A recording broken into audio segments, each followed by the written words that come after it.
Vamos recomeçar então de onde paramos. Uma rápida recapitulação talvez ajude. Segunda-feira nós tratamos aí do Sínodo de Dort, o que foi o Sínodo, o contexto histórico, social, etc, etc. E naquele primeiro encontro a gente traçou a diferença entre os chamados 5 pontos da remonstrância, ou 5 pontos do arminianismo, com a resposta elaborada pelo Sínodo, chamados 5 pontos do calvinismo. Na segunda-feira, nós falamos bem rapidamente sobre o fato de termos sido criados muito bons, Deus tendo nos criado em bondade original, em retidão original, só que também tratamos nossa queda, pecado original, nosso pecado pessoal, aquilo que os teólogos chamam de depravação total, incapacidade total, e também como o pecado polui o ambiente. Diferente da compreensão moderna, isso é um negócio que a gente tem que gravar na memória, não é o meio que contamina o ser humano, mas somos nós que poluímos o ambiente em que nós estamos. Como aquele rei do mito grego, Midas, nós temos o toque de Midas ao contrário, ele tocava e tudo que ele tocava virava ouro. Onde nós tocamos, se estamos em Adão, nós trazemos morte, corrupção, iniquidade, pecado, transgressão. Na quarta-feira, nós tratamos de 2 doutrinas muito difíceis, a doutrina da eleição incondicional e da doutrina da expiação definida, ou da doutrina da expiação particular. Então, de um lado, aqueles que chegam à fé porque Deus os amou de antemão, os escolheu, os predestinou para serem santos e irrepreensíveis, conformados à imagem de Cristo, e esses são reunidos em Cristo, pelos quais Cristo morreu, ou são reunidos em Cristo que morreu por esses pecadores eleitos de antemão por Cristo. Tratamos bem brevemente da questão da reprovação. Então, a reprovação na Bíblia, esse decreto horrível, como Calvino diz no volume 3 das Institutas, tem a ver com Deus entregar a humanidade ao seu próprio pecado. Então, a humanidade, C.S. Lewis vai dizer isso, a humanidade é entregue à sua terrível liberdade, a liberdade de não conseguir parar de pecar, a liberdade de gostar de pecar. Então, nós tratamos disso na quarta-feira. Ontem eu fiz um salto, a primeira parte da aula hoje, logicamente, deveria vir antes do que nós tratamos ontem, mas como era uma matéria mais extensa, eu preferi mudar a ordem. Então, nós falamos ontem sobre a nossa conversão, nós falamos sobre nossa resposta de fé, de arrependimento, que redunda em obediência radical a Cristo. Hoje, nós vamos tratar, nessa primeira parte, daquilo que os teólogos chamam de graça irresistível ou chamada eficaz. Curiosamente, para adiantar aqui o ponto, a Confissão de Fé de Westminster, o Breve Catecismo de Westminster, vai tratar essa doutrina do chamado eficaz, da vocação eficaz, da chamada graça irresistível, junto com a doutrina da regeneração. Eu quero tratar as duas doutrinas juntas hoje. Se nós chegamos à fé, esse é o ponto da Bíblia, se nós chegamos à fé, se nós alcançamos arrependimento, é porque o Espírito Santo concedeu isso para a gente. Ele que derramou o dom da fé, o dom de crer e o dom de se arrepender àqueles que abraçam, que se chegam a Jesus Cristo. Isto é, como eu citei acho que na quarta-feira, nós não somos eleitos porque temos fé, mas porque fomos eleitos, nós chegamos à fé e ao arrependimento. E é o Espírito Santo que suscita isso na gente. Só um ponto, outra questão que me ocorre agora, naquele meu outro livrinho, Teologia Cristã, eu tentei aprofundar uma questão que eu e o meu colega Mayet, a gente trabalhou no livro maior. Então, quando você pega lá o sumário do livro, não sei quem tem o livro aqui com a gente aí, mas se você pega lá, tem lá capítulo 5, a vida no Espírito, obra no Espírito, alguma coisa assim. E dentro dessa seção, nós tratamos de toda a obra da salvação como obra do Espírito Santo. Então, ali nesse livrinho, eu estou tentando argumentar, a partir dos estudos que eu e meu colega fizemos no livro maior, que a eleição, a regeneração, o chamado eficaz, a fé, o arrependimento, a união com Cristo, a adoção em Cristo, a santificação, a perseverança, a glorificação, e no capítulo seguinte, até mesmo a vida na igreja, a obra do Espírito Santo. Então, um ponto que a gente não pode perder de vista é que, segundo, especialmente o Novo Testamento, toda a experiência cristã, desde a nossa entrada na fé até a nossa recepção na igreja e até quando nós dormirmos no nosso último dia e ressuscitarmos com Cristo e descansarmos com Ele, tudo isso é obra do Espírito Santo. Toda a vida cristã, tanto a vida do eleito enquanto pessoa, como a vida desse homem, dessa mulher, chamado por Deus na comunidade de fé, que é a igreja, é obra do Espírito Santo. E mesmo a nossa caminhada para encontrar Cristo também é obra do Espírito Santo. Esse é um ponto importante, porque muitas vezes nós temos a tendência de desconectar a obra do Espírito, primeiro da salvação, isso por culpa do arminianismo, fica parecendo que tudo é humano, meramente humano, a nossa resposta é humana, a gente percebe uma desconexão da nossa resposta da própria obra prévia, preveniente do Espírito Santo, e muitas vezes a vida na igreja e a direção da igreja é percebida como um mero trabalho de gerenciamento, e não como o local onde o Espírito Santo trabalha também na vida de homens e de mulheres. Curiosamente, os pentecostais não gostam muito de calvinismo, pelo menos historicamente, mas isso tem mudado nos últimos anos. Mas é curioso que uma tradição que fala tanto do Espírito Santo tem muita dificuldade de encaixar o Espírito Santo também na recepção da salvação. E eu quero argumentar com vocês aqui, lendo alguns textos bíblicos, que de fato, segundo o Novo Testamento, se a gente chega à fé, lembra, o chamado de Deus, a palavra de Deus exige fé da gente, mas quem consegue ter fé? Então vem o Espírito Santo e nos ajuda a ter fé.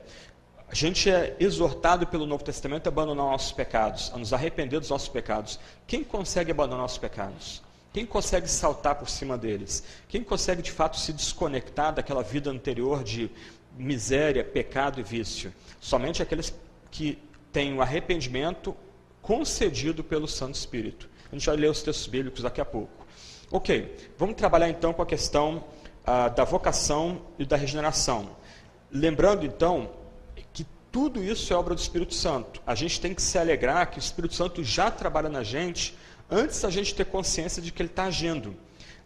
Nós não precisamos buscar o Espírito Santo no alto do monte, com curas extraordinárias, sinais extraordinários. Ok, se Deus quiser conceder esses dois para a gente, muito legal, a gente dá glória a Deus por isso. Mas se nós chegamos à fé, se nós chegamos ao arrependimento, é porque o Espírito agiu com poder entre nós. E eu vou citar um pouco a linguagem bíblica, mas já adiantando, é interessante que a linguagem bíblica da regeneração, do novo nascimento, da vivificação, remete-nos à linguagem da ressurreição de Cristo dentre os mortos e da própria criação dos céus e da terra em Gênesis 1. Em outras palavras, o Espírito Santo que agiu com poder na criação, o Espírito Santo que agiu com poder na ressurreição de Jesus entre os mortos, o Espírito que tirou Jesus entre os mortos, age com o mesmo poder para tornar os piores pecadores novas criaturas, homens e mulheres que agora creem em Jesus e se arrependeram dos seus pecados e vivem uma vida de contínua conversão em submissão ao Santo Espírito. Ok? Então vamos lá, Mateus capítulo 11. Vamos começar tratando primeiro do chamado geral que Deus faz a todos os pecadores. Alguém fez uma pergunta sobre a questão da sinceridade do chamado. Então vamos começar por aí essa questão.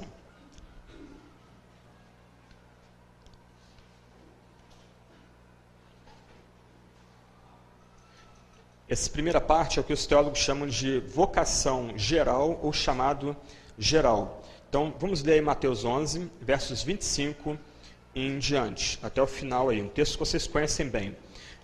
Aliás, antes uma palavra. Quando eu estava falando sobre a questão de predestinação na quarta-feira, nós falamos um pouco sobre a questão de quanto mais luz, mais severo vai ser o julgamento. Logo antes, versos 20 a 24 desse capítulo 11, Jesus está tratando exatamente disso aí. Cafarnaum e Corazim e Betsaida vão ter um julgamento menos severo do que Tiro, Sidom, Sodoma e Gomorra. Por quê? Porque ainda que Tiro, Sidom, Sodoma e Gomorra fossem cidades muito, muito pecaminosas, elas não tiveram o privilégio de estar diante de Cristo. Cafarnaum viu Cristo e rejeitou Cristo. Ele ouviu a pregação de Cristo e rejeitou Cristo. Logo, Cafarnaum vai receber um juízo mais severo do que aqueles que não tiveram a luz de Cristo. Aí, imediatamente depois, nós temos uma declaração muito importante de Jesus aí. Verso 25. Vamos lá, vamos ler. Por aquele tempo, exclamou Jesus: graças te dou, ó Pai, Senhor do céu e da terra, porque ocultaste essas coisas aos sábios e instruídos e as revelaste aos pequeninos. Sim, ó Pai, porque assim foi do teu agrado. Tudo me foi entregue por meu Pai. Ninguém conhece o Filho senão o Pai, e ninguém conhece o Pai senão o Filho, aquele a quem o Filho quiser revelar. Vamos por partes. Nesses 3 versos aí que nós estamos lendo, 25 a 27, Jesus estabelece a liberdade que há entre o Pai e o Filho para se revelar aquele a quem ele quer revelar. Então Jesus está exultando, verso 25, dando graças. É um texto aqui análogo a 1 Coríntios capítulo 1, versos 26 em diante que lemos. Jesus exulta porque ele se revela não aos sábios e instruídos, mas aos pequeninos. Uma ênfase da liberdade de Deus em se dar a quem quer e deixar passar ao largo aquele a quem não quer dar graça. E verso 26 ele reforça isso, dizendo que o fato de Deus ter se ocultado aos sábios e instruídos e se revelado aos pequeninos foi do agrado do Pai. Verso 27, Jesus aprofunda a questão aqui. Jesus afirma que tudo foi dado ao Pai, ou ao Filho pelo Pai. E só é dado ao Pai, e só conhece o Pai e o Filho, aquele a quem o Filho quiser revelar. Então, nesses primeiros 3 versos, Jesus estabelece a liberdade de se dar a quem ele quer e abandonar aqueles que ele vai manifestar a sua justiça. Então, de um lado, o texto afirma aqui justamente a doutrina da eleição. Jesus elege os pequeninos e Jesus se oculta aos instruídos, aos sábios. Só que olha o que Jesus diz na sequência. Vinde a mim, todos estáis cansados e sobrecarregados, e eu vos aliviarei. Tomai sobre vós o meu jugo e aprendei de mim, porque sou manso e humilde de coração, e achareis descanso para a vossa alma, porque o meu jugo é suave e o meu fardo é leve. Em Jesus não há nenhuma incompatibilidade em se crer que aqueles que chegam ao Pai por meio do Filho é porque o Pai quis se revelar a eles, de um lado, e de outro lado, essa necessidade, essa compulsão divina de chamar todos os homens, todas as mulheres, a trocar de fardo com Jesus. Então, de um lado, o Novo Testamento estabelece um chamado geral a toda criatura, a todo ser humano. Nós lemos Romanos 10 na quarta-feira, e o argumento de Paulo em Romanos 10 é que a pregação é absolutamente necessária para que um pecador, para que um eleito chegue à fé. Então, de um lado, a Bíblia estabelece muito fortemente a necessidade de que, com sinceridade, para usar a palavra da pergunta de ontem, com paixão, com graça, com força, o Evangelho seja anunciado a todas as pessoas, porque no final, olhando os versos 25 a 27, somente o Pai, o Filho e o Espírito Santo, no seu concerto divino, sabem aqueles que foram, aos quais serão revelados esses benefícios, essas bênçãos que vêm do Pai por meio do Filho. Então, um primeiro ponto, quando a gente pensa na doutrina da graça irresistível, do chamado irresistível, é que o chamado irresistível inclui um chamado a todo homem, toda mulher. Só que, como o próprio Novo Testamento estabelece, esse chamado, essa pregação, que é o chamado, ela cumpre somente 2 propósitos. Vamos dar uma olhada em 1 Coríntios.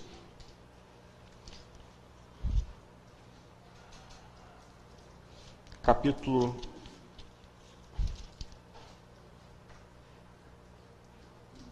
capítulo, deixa eu ver aqui, Vocação dos Santos.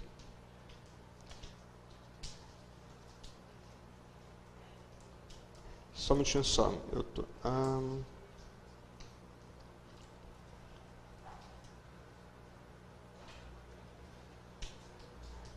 Eu estou procurando o texto que Paulo fala que a pregação dele é um perfume para os que se salvam e mau cheiro, cheiro de morte, e os que se perdem.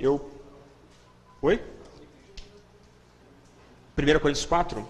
2 Coríntios 4? Ok, então troquei as bolas aqui. Então vamos lá.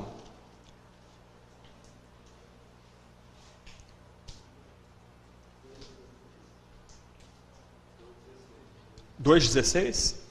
Peraí, 2 Coríntios 2,16, né? Isso, 2,14 em diante, né? Isso, 2 Coríntios 2, 14 até 17. Olha o que o texto diz aí. Graças, porém, a Deus, que em Cristo Jesus sempre nos conduz em triunfo e por meio de nós manifesta em todo lugar a fragrância do seu conhecimento.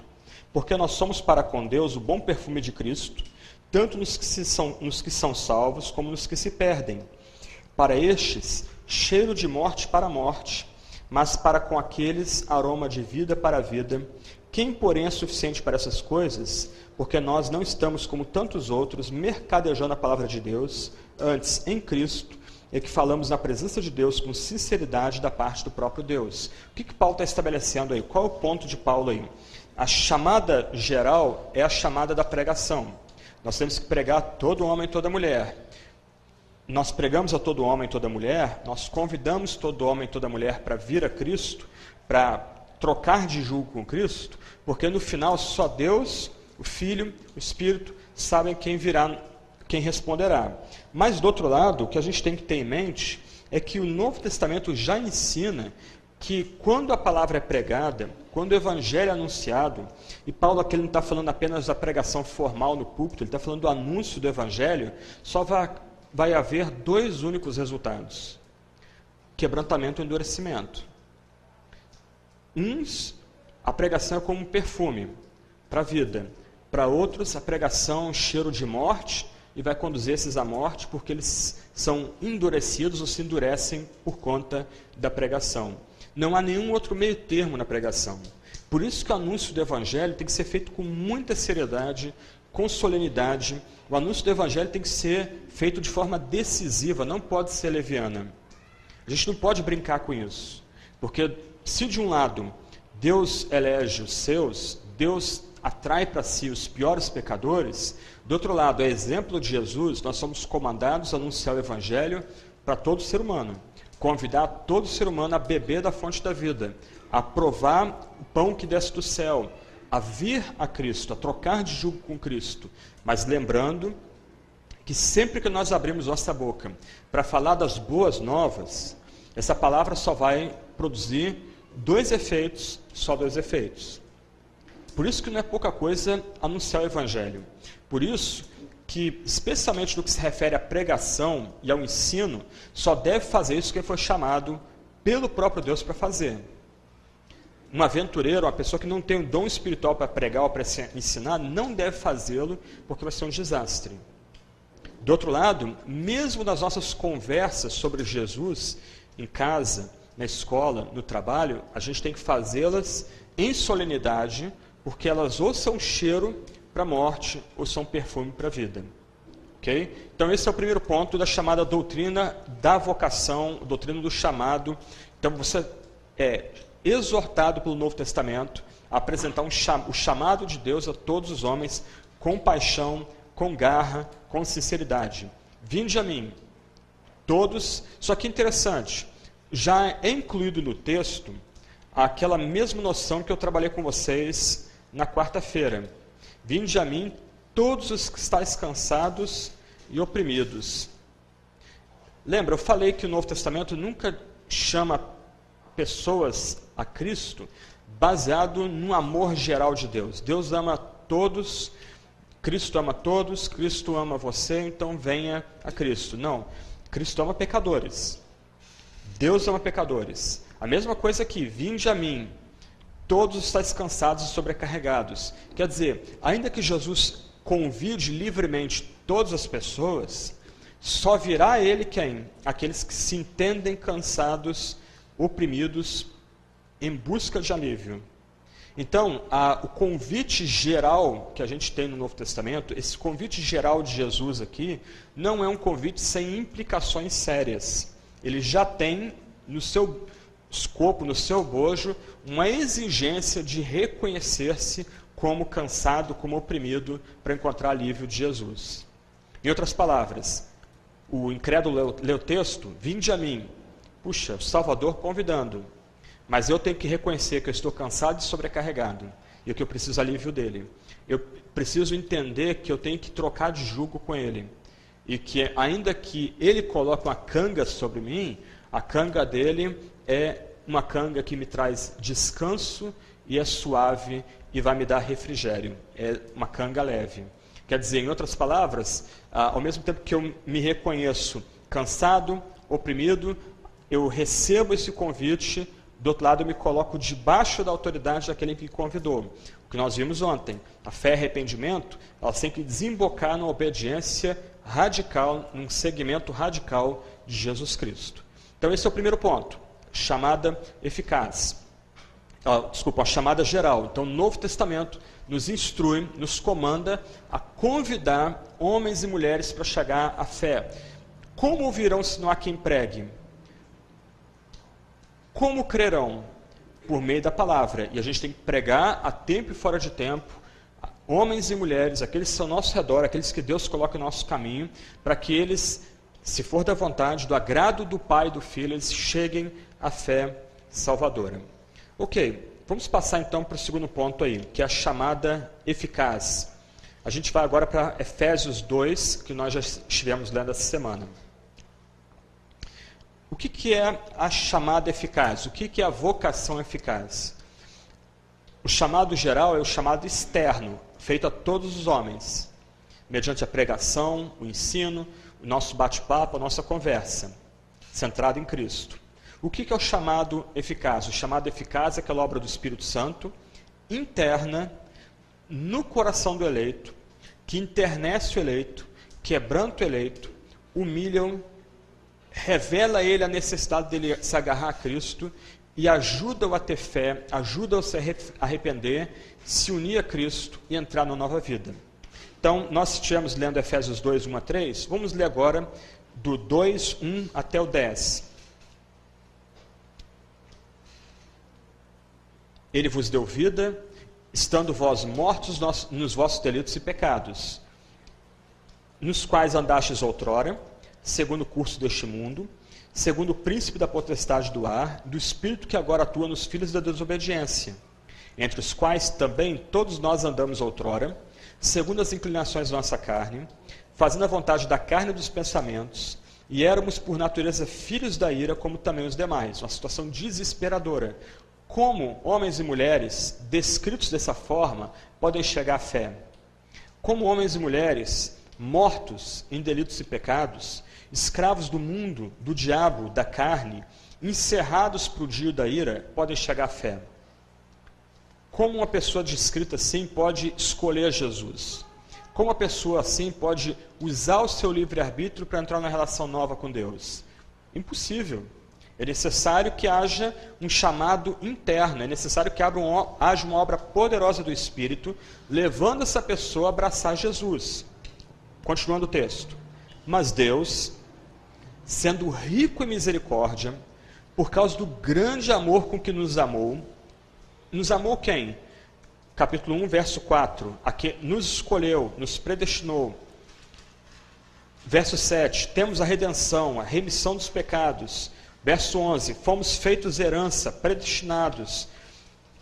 Esses foram os amados. Verso 5. Estando nós mortos nos nossos delitos, nos deu vida juntamente com Cristo, pela graça sois salvos. E juntamente com Ele nos ressuscitou e nos fez assentar nos lugares celestiais em Cristo Jesus, para mostrar nos séculos vindouros a suprema riqueza da sua graça, em bondade para conosco em Cristo Jesus. Porque pela graça sois salvos mediante a fé, isso não vem de vós, é dom de Deus, não de obras para que ninguém se glorie, pois somos feitura dele, criados em Cristo Jesus para boas obras, as quais Deus de antemão preparou para que andássemos nelas. A gente tem que prestar atenção na sequência aqui. Versos 1 a 3, Paulo está descrevendo o que nós éramos antes da nossa conversão. Ixi, o pessoal está se molhando ali no canto. Acho que tem lugares aqui, lugares no meio aqui, ó. O pessoal que está no cantinho pode vir para cá.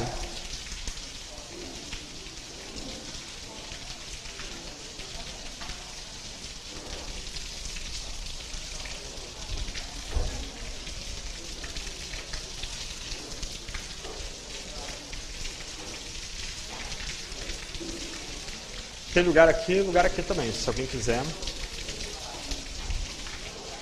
Tem 2 lugares aqui na frente também. Ok. Continuando então. A gente tem que prestar atenção na sequência do texto. Nos primeiros 3 versos, como a gente viu na terça-feira, Paulo está descrevendo quem nós éramos em Adão. Paulo está descrevendo aqui a nossa natureza má, corrupta, que nós herdamos após a queda dos nossos primeiros pais. Como eu perguntei há pouco, como homens e mulheres, como descritos desses primeiros 3 versos, podem chegar à fé em Jesus Cristo, que é mencionada no verso 8. Somente por conta da obra poderosa do Espírito Santo, que vivifica pecadores. Olha a sequência aí. Verso 2:1, Paulo diz: Ele vos deu vida, estando vós mortos. Depois, verso 5, nos deu vida juntamente com Cristo. Verso 6, nos ressuscitou, nos fez assentar nos lugares celestiais em Cristo Jesus. E aí o que vem depois disso? Pela graça sois salvos, mediante a fé. Em outras palavras, ontem nós violamos a lógica tratando da fé e do arrependimento. Primeiro, mas biblicamente, como é que nós chegamos a ter fé e arrependimento?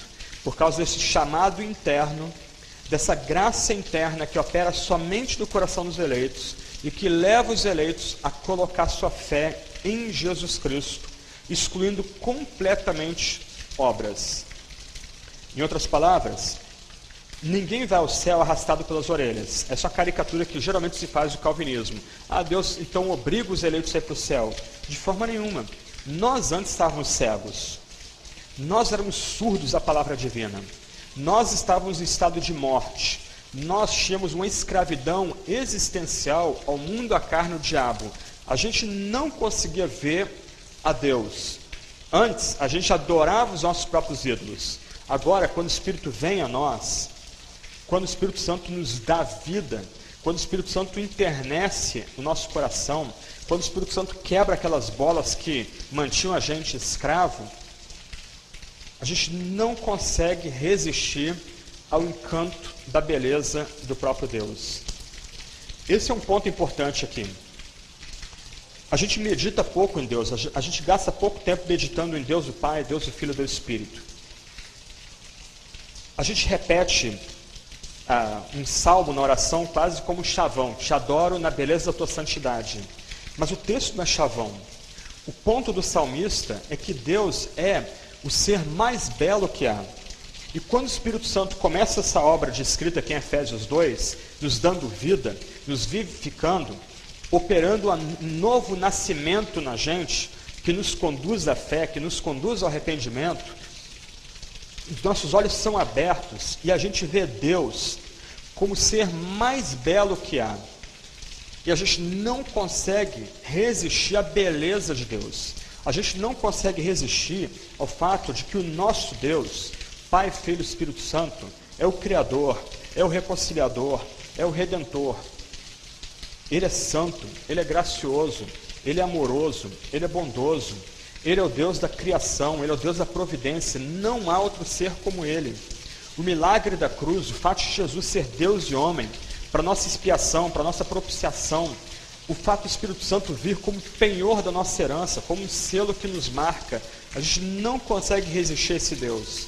Então agora, experimentando o novo nascimento, a gente coloca a fé em Deus o Pai, Deus o Filho, Deus o Espírito, a gente tem tristeza pelo nosso pecado, a gente se arrepende do nosso pecado, a gente quer no poder do Espírito quebrar vínculos com o pecado, porque o Espírito Santo operou e opera em nosso coração, de tal forma que a gente coloque a fé em Jesus, coloque arrependimento em Jesus. Então, se de um lado a gente tem uma vocação geral, um chamado geral, que é feito por meio da pregação para todo homem e toda mulher, do outro lado, no Novo Testamento, a gente tem um chamado particular que opera apenas no coração do eleito. 2 exemplos históricos aqui. A gente não precisa ler a Bíblia por hora. Atos 9, você vê isso em Paulo. Algumas pessoas vão dizer que Paulo está sendo chamado para ser apóstolo, e de fato ele está. Mas ao mesmo tempo que Paulo é chamado para ser apóstolo, ele é chamado a ser um seguidor de Cristo.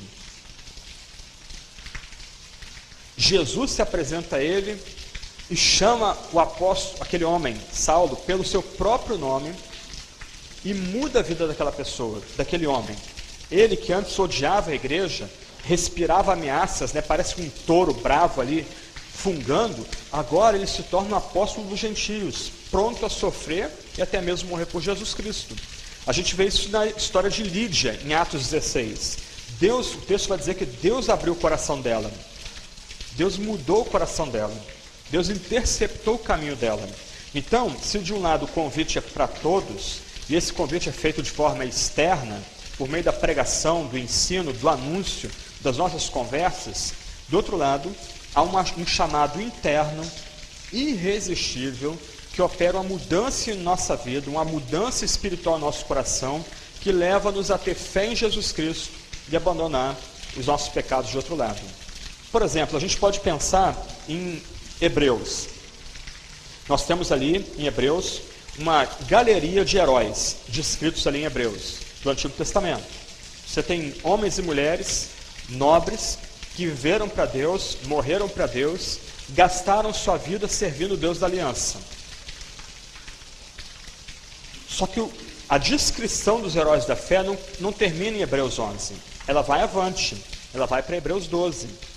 E é interessante notar que o texto vai dizer que Jesus, o nosso único Salvador, nosso único suficiente Salvador, foi o autor e consumador da fé de todas aquelas pessoas.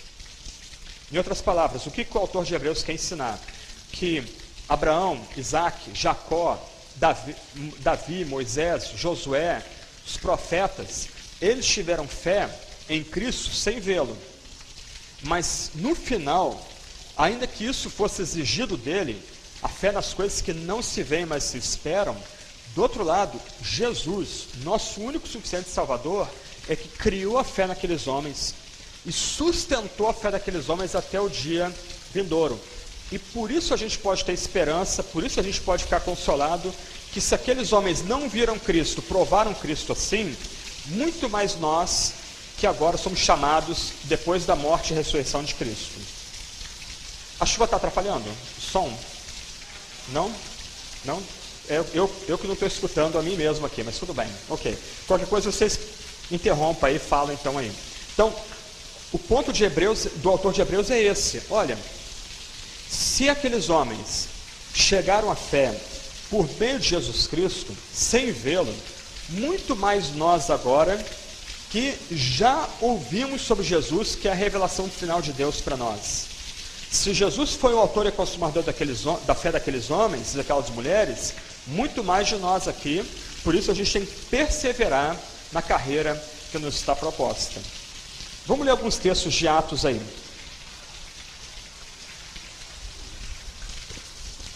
Atos é um livro evangelístico. Você tem várias vezes o livro de Atos, sermões, frases menores, exortando as pessoas a crer, chamando pessoas ao arrependimento, judeus e gentios. Então, aparentemente, Atos seria um livro de ação, mas Atos também ensina algo a respeito do que a gente está tratando aqui. Por exemplo, vamos saltar alguns versículos aí, Atos 5:31, para começar.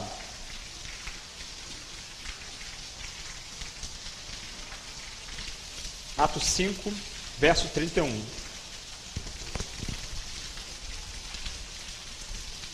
Todos acharam aí? Ok?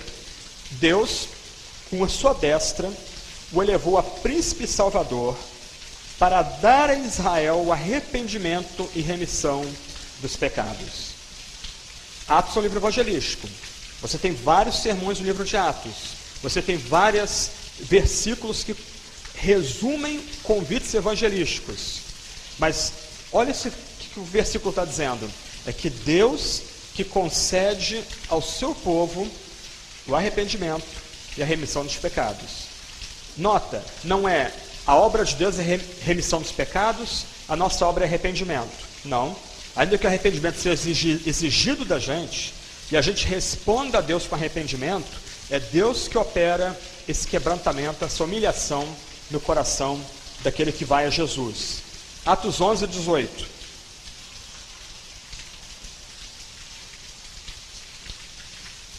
Atos 5 vem depois de 2 sermões de Pedro. Atos 11 vem depois de um sermão de Pedro a Cornélio. Olha o que o texto diz. Pedro está se justificando a liderança da igreja. Então a liderança da igreja, ouvindo eles essas coisas, apaziguaram-se e glorificaram a Deus, dizendo: assim, pois, Deus concedeu aos gentios o arrependimento para a vida. Pedro pregou a Cornélio. Pedro chamou Cornélio a fé e ao arrependimento. Cornélio e a sua casa abraçaram o evangelho. Mas do outro lado, a compreensão dos discípulos, dos apóstolos, o entendimento da liderança da igreja, é que Deus concedeu arrependimento para Cornélio e os seus, que abraçaram Jesus Cristo. Atos 13, 48.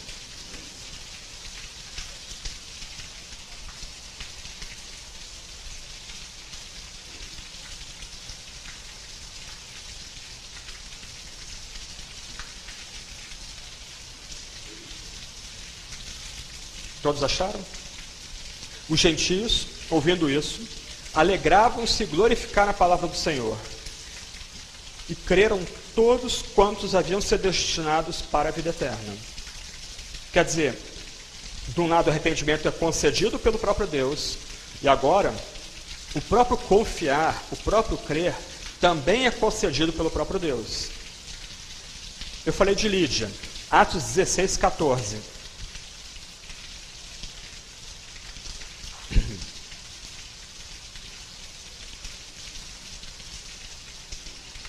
Atos 16, 14. E certa mulher chamada Lídia, vendedora de púrpura da cidade de Tiatira, e que temia a Deus, nos escutava, e o Senhor lhe abriu o coração para entender as coisas que Paulo dizia. Qual é o ponto aqui? Um livro de história, Atos, um livro cheio de sermões evangelísticos, cheio de narrativas evangelísticas, afirma consistentemente e fortemente que tanto o arrependimento como o crer é obra do próprio Deus. É Deus que abre o coração de pecadores. Por isso, eu acho que foi na quarta-feira, eu estava tentando destacar para vocês a necessidade da gente depender do Espírito na evangelização. Nossa tarefa é pregar, a nossa tarefa é anunciar no púlpito, na escola dominical, em casa, fila do banco, não importa. Mas do outro lado, enquanto a gente está falando de Jesus, nós estamos implorando para que o Espírito Santo opere com poder naquela vida, abrindo os olhos daquela vida, daquela pessoa, e se for da graça de Deus, da vontade livre de Deus, que Deus conceda àquela pessoa a vida eterna, dando a ela arrependimento, dando a ela fé, abrindo o coração dela para o próprio Deus. Mais um texto aí, Atos 18, 27.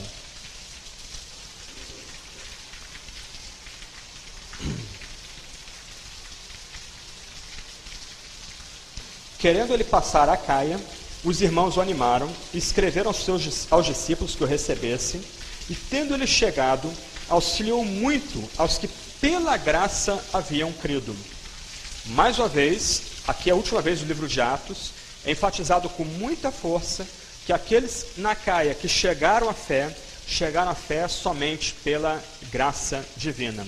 Isso é importante enfatizar, porque alguns comentaristas arminianos, tratando de Efésios 2, 8, vão dizer que a fé não é dom de Deus, é a graça que é dom de Deus.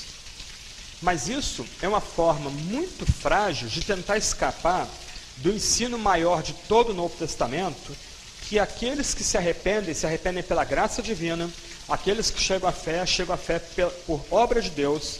Então o que Paulo está frisando aqui é tanto a graça que salva como a fé são dons divinos. Ambos, tanto a graça como o meio para receber a graça, que é a fé, são concedidos por Deus. Por isso que ele diz, não de obras, para que ninguém se glorie. Se a fé fosse uma obra, fosse uma atitude humana, ela seria obra e a glória não seria dada somente a Deus, antes seria dividida entre Deus e o ser humano que respondeu à oferta do Evangelho. A graça e a fé, que é o meio, são dom divino, são concedidos por Deus, para que somente Ele receba a glória. Ok, chamado eficaz, chamado geral. O chamado geral é a pregação, é o anúncio para todo homem e toda mulher. Nossa obrigação é anunciar o Evangelho até que Cristo venha. A nossa obrigação é evangelizar toda a etnia, homens e mulheres de toda raça, tribo, língua e nação. Nossa obrigação é anunciar o Evangelho ao que está ao nosso redor. Por quê? Porque no final, só Deus sabe quem são os seus. Lembra Atos 17? Tem muito povo nessa cidade.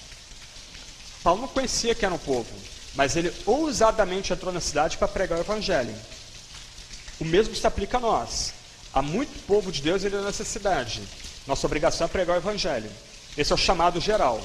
Só que há um chamado particular, um chamado especial, um chamado eficaz e irresistível, que é interno, que opera no coração do incrédulo, enternecendo, revivendo, levando ele a ter fé e se arrepender e agarrar-se a Cristo como seu único e suficiente Salvador.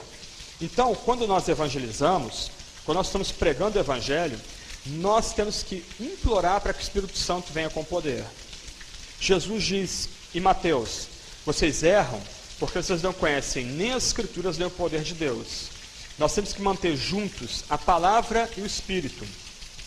A chamada geral, por assim dizer, se eu posso usar essa noção, é a pregação da palavra sem o Espírito, por assim dizer.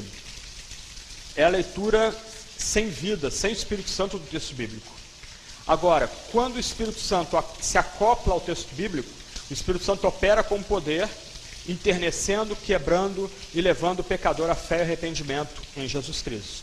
Então, nesse sentido, a gente tem que implorar pela ação do Espírito Santo, a gente tem que depender da obra do Espírito Santo. Ok, deixa eu avançar mais um pouquinho aqui. Eu citei o breve catecismo, agora há pouco, de Westminster. Eu queria ler a definição dele dessas doutrinas. Ele diz o seguinte: vocação eficaz é obra do Espírito de Deus, pela qual, convencendo-nos dos nossos pecados e de nossa miséria, iluminando nossos entendimentos no conhecimento de Cristo e renovando nossa vontade, nos persuade e habilita a abraçar Jesus Cristo, que nos é oferecido de graça no Evangelho. O que os puritanos sintetizaram nessa pergunta 31 do breve catecismo? A doutrina do chamado eficaz, a doutrina do chamado interno, sendo colocada junta com a doutrina da regeneração. Voltando a Efésios 2, Paulo diz que ele nos deu vida. Isso é repetido aí algumas vezes nesse texto. Ele nos ressuscitou, nos fez assentar nos lugares celestiais. Como um homem chega à conversão? Como um homem chega ao arrependimento e à fé? Ele chega por causa da chamada eficaz, da graça irresistível, que não apenas o ajuda a ter fé em Jesus e se arrepender dos seus pecados, mas também transforma o coração do ser humano.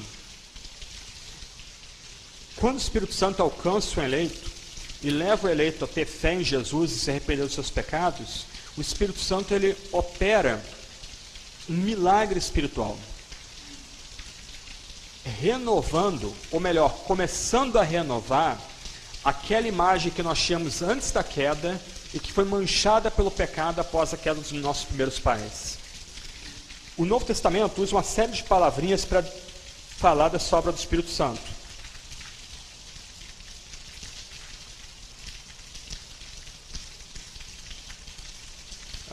Deixa eu só achar aqui no computador aqui.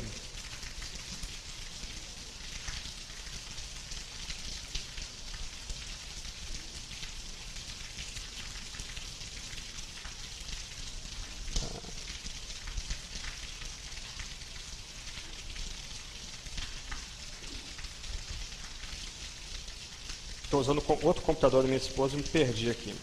Só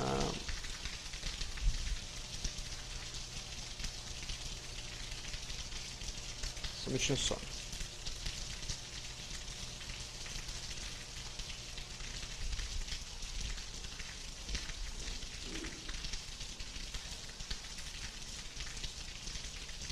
Ok.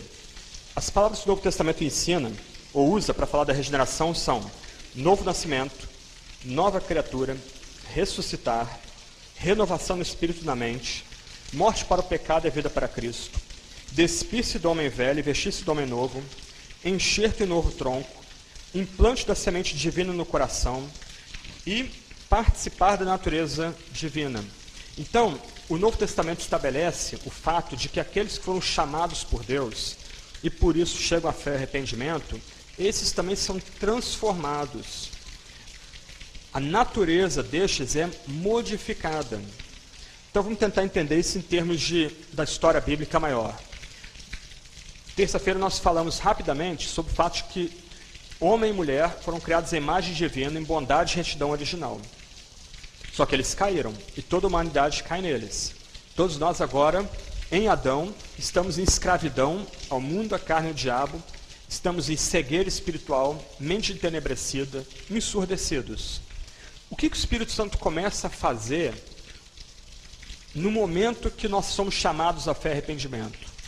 Ele implanta em nós uma nova natureza. O Espírito Santo recomeça, ou melhor, o Espírito Santo começa uma obra de recriação no ser humano. Então, nesse sentido, o Novo Testamento chama-nos de primícias. Nós somos os primeiros.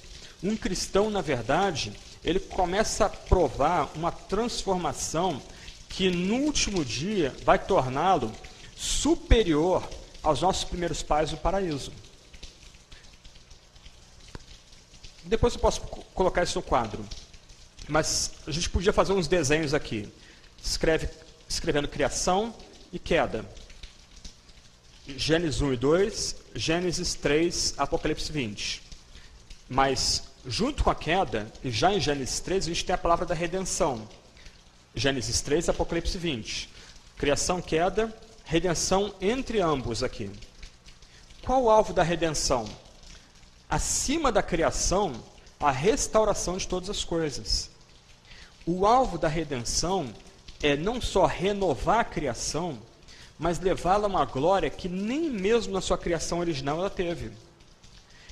Quando o Espírito Santo começa a operar nos cristãos, sendo mais preciso, quando o Espírito Santo começa a operar em pecadores, levando-os à fé e arrependimento, ele começa nesses pecadores uma obra de recriação da nossa humanidade. Nós estávamos em pecado, agora nós estamos sendo renovados. Renovados agora, não mais a imagem do primeiro Adão, mas a imagem do segundo Adão, no qual nós temos vida, justiça, redenção e a própria vida eterna. Então, para falar da obediência do cristão, como nós falamos ontem, para falar da santificação, que eu quero falar um pouquinho no segundo bloco, a gente tem que falar primeiro da regeneração, que acompanha a vocação eficaz. A regeneração é um ato, a santificação vai ser um processo para a vida toda, mas a regeneração é um ato. Por isso que, por exemplo, o Novo Testamento fala de Paulo tratando crentes de algumas igrejas como santos. Aos santos da igreja tal escreve. Num aspecto, se nós chegamos à fé e arrependimento, se Deus concedeu para nós a fé e arrependimento, nós agora, tendo provado a regeneração, somos posicionalmente santos. Em Efésios, Paulo vai usar uma outra figura de linguagem, dizendo que agora, no tempo presente, nós já ressuscitamos com Cristo, nós já estamos assentados nos lugares celestiais em Cristo. E essa repetição que você vê em Efésios 1, 15, até o capítulo 2, em Cristo, lembra que nós, por obra da regeneração e do chamado eficaz, estamos misticamente, inquebrantavelmente ligados a Jesus Cristo. Cristo e os seus já são um. É isso que Pedro quer dizer de forma escandalosa para alguns, que nós somos participantes da natureza divina. Não é que nós somos tornados deuses e deusas, como Benny Hinn ou Kenneth Hagin ensinavam nos livros deles, as pregações deles. Mas, do outro lado, nós agora estamos misticamente unidos a Deus e a Jesus Cristo, posto que, por conta dessa união, nós já começamos a provar os poderes do mundo vindouro, a restauração de todas as coisas, quando não vai haver mais pecado, morte, doença, angústia, na nova criação de Deus. Então, se de um lado há um chamado geral, esse chamado geral precisa ser acompanhado do chamado eficaz para que pecadores respondam à pregação. O chamado eficaz, a graça irresistível, é que vai conduzir pecadores à fé e ao arrependimento. Mas agindo junto, essa graça eficaz opera uma regeneração, uma transformação ética naquele que abraça Jesus com fé e que abandona os seus pecados. Um outro ponto que o breve catecismo aqui destaca também, deixa eu voltar aqui. Esse computadorzinho aqui da minha esposa não está me ajudando muito não, tudo bem. Pequenininho, mas ordinário. Mas uma questão que o breve catecismo vai destacar, eu queria ler, mas tudo bem, eu falo de cabeça aqui, é que o que nós começamos a experimentar agora é o que Paulo vai tratar da liberdade dos filhos de Deus. É muito curioso que na teologia arminiana o pecador tem livre-arbítrio. Mas o incrédulo, o cristão, não é dito nada a respeito do livre-arbítrio dele e da liberdade dele em Cristo. Para a teologia bíblica, o ser humano sem Cristo é escravo, existencialmente escravo. Ele não consegue parar de pecar. Ele tem prazer no pecado, ele é viciado na iniquidade, na transgressão. Só que, a partir da obra da regeneração, dessa renovação da nossa imagem, à semelhança de Cristo, nós já começamos a experimentar a verdadeira liberdade nessa vida. Nós começamos a triunfar sobre o pecado. Nós começamos a dizer não para o pecado. E a simplificação arminiana não consegue entender isso. Antes nós éramos escravos. Agora, um paradoxo. Escravos de Deus, nós começamos a encontrar a liberdade de não voltar mais àqueles pecados que nos dominavam antigamente. E quer ver um negócio? Pensa na sua experiência pessoal. Traz de memória quem você era e quem você é agora. Talvez a experiência de alguns aqui seja de ruptura completa. Você antes era dominado por um pecado, você era escravizado por aquele pecado, você tinha prazer, ainda que repulsa por determinado comportamento, determinada atitude. De repente, o Espírito vem com poder sobre você, suscita fé, tristeza pelo seu pecado antigo, novo nascimento, ruptura, e de repente, no abrir e piscar de olhos, aquele pecado antigo não tem mais nenhum poder sobre a sua vida. Como explicar isso se não por obra divina? Se não por uma obra tão potente quanto a criação dos mundos e a ressurreição de Jesus Cristo. Do outro lado, alguns aqui continuam lutando com alguns pecados em sua vida. Mas, na medida que você vai dependendo de Deus, da palavra, da ceia, da comunhão, da oração, você começa gradativamente, na medida que você vai se tornando mais robusto espiritualmente, vencendo aquele pecado, rompendo com aquele pecado, deixando aquele pecado para trás. O que está acontecendo na nossa vida então? Um recomeço. Quando nós recebemos a Jesus, quando nós chegamos a fé e arrependimento, ali marca, de fato, um novo nascimento, para usar a linguagem do Novo Testamento. Uma nova criação. Nós agora não estamos mais ligados a Adão. Nós estamos ligados ao segundo Adão, que é Cristo. E Ele é o novo cabeça da gente. Nós fomos predestinados para sermos moldados à imagem de Jesus.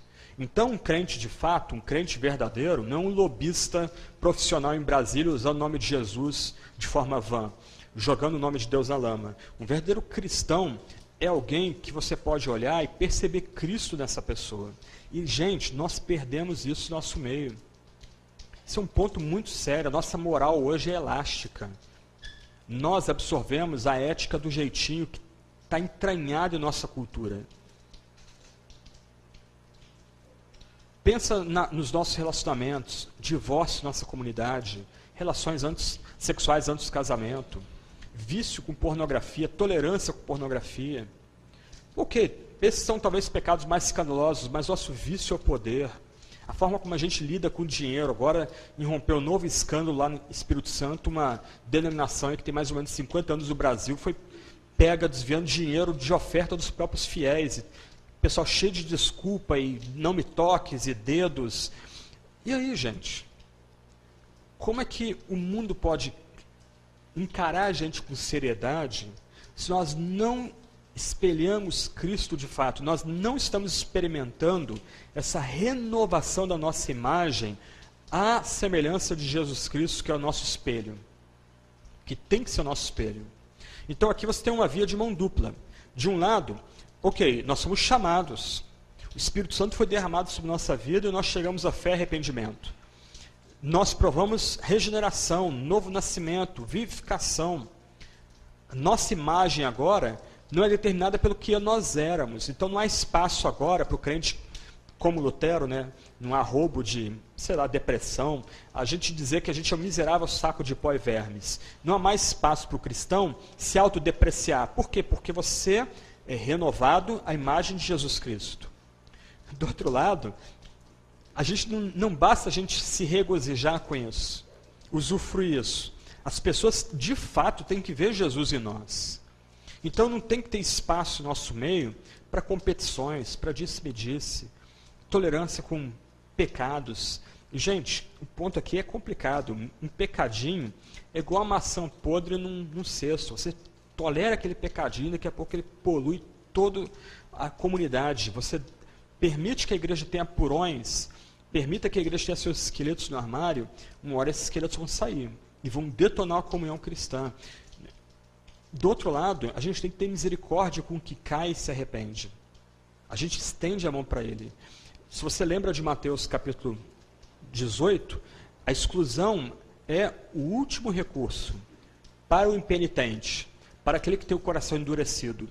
Você tenta tratá-lo, inclusive anunciando à igreja, para a igreja chamar aquela pessoa à mudança. E somente nesse último caso, se ele resiste ao chamado da igreja, então ele é excluído da comunidade, tratado como gentio e publicano. Então, nesse caso, a partir da doutrina do chamado eficaz da regeneração, nós temos que trazer à mente que nós somos chamados a sermos de fato novos homens, novas mulheres. Nós somos chamados a ser de fato novas criaturas, novas coisas criadas, que seria a ideia aqui. Novos homens, novas mulheres, os sinais dos novos céus e nova terra, os sinais da vida eterna. Um ponto. Em João 17, a última oração de Jesus, quando ele ora pela igreja, ele faz o que os estudiosos chamam de oração sacerdotal, ele ora para que a igreja seja una, para que o mundo creia. Somente homens e mulheres que se entendem novas criaturas têm prazer em estar juntos. E no mundo com tantas vozes, um mundo com tantas mensagens, um sinal poderoso da verdade do Evangelho é nossa união em Cristo. Eu amo teologia, gosto demais de teologia, eu gosto de conceitos, trabalhar ideias, etc, etc. Mas um evento chave para atrair pecadores à fé é por meio da nossa união na igreja. Então, para mostrar, para dar um sinal sociológico para o incrédulo de que nós, de fato, somos novos homens, novas mulheres, o reino de Deus na terra, a antecipação dos novos céus e nova terra, a gente tem que investir duro em passeios, encontros, churrascos, pelo prazer de estar junto. Uma aplicação prática aqui. Não como armadilha. Vamos ter um churrasco aqui, lá no meio do churrasco tem pregação. Não, vai ter um churrasco nosso aqui, vai ter só oração. Vai ter um tempo de brincadeira, jogar trunfo, ping-pong, ok, uma oração para dar graças, depois só brincadeira, riso, comida. Quando a gente começa a mostrar para o incrédulo que nós somos capazes de, por conta da regeneração, ter amizade verdadeira, relacionamentos reais, significativos e profundos, o incrédulo começa a vir, se converter por causa do nosso testemunho e depois ele começa a entender o Evangelho. Então, nós precisamos redescobrir o poder da doutrina da regeneração, o significado dessa doutrina. Ela não é uma mera mudança intelectual, ela é uma mudança completa, de fato, vivificação, regeneração, novo nascimento, união com Deus e com Cristo, ressurreição. E o que isso implica? Implica uma transformação do nosso ser, na medida que pessoas começam a olhar para a gente e ver nos espelhos de Cristo. E na medida que o povo lá fora começa a ver entre nós uma comunidade de fato. Lá fora, gente, não existe comunidade. Lá fora, é cada um por si, Deus por todos. É um pisando no outro. No ambiente de trabalho, ambiente de faculdade, de escola, competição, muitas vezes desleal, erosão da ética. Mas aqui dentro a gente pode ser alguma coisa diferente por conta da obra do Espírito Santo, não só dando arrependimento e fé, mas também renovando a imagem com a qual fomos criados. Aqui dentro a gente pode dar um testemunho que o mundo não tem como reproduzir. A seita não tem como reproduzir o que a igreja de verdade pode oferecer para o mundo.